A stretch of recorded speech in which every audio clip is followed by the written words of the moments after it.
This is Dale from the Fine Woodworker Studio with a little woodworking tip.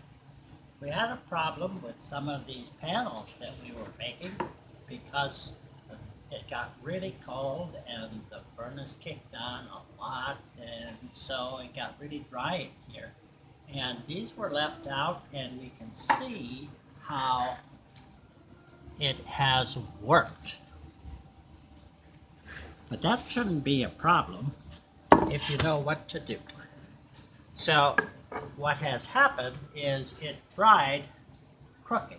So we're just going to add a little water to, if you pretend it's a dish, put it on the cup side, and then you'll add a little water and spread it all out.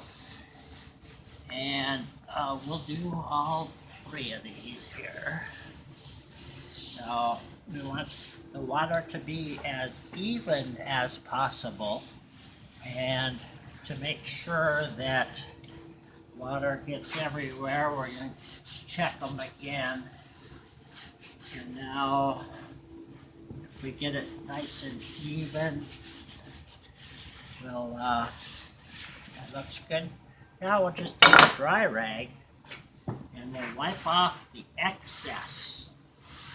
And we'll see, we don't need a lot of water, we just need a nice even amount of water to get more moisture into those boards. And now we'll flip them all over, and you'll notice we're putting them on plastic so that it can't dry from the bottom, but it's going to want to pull the water through the board. And we'll show you how it'll work in a little while.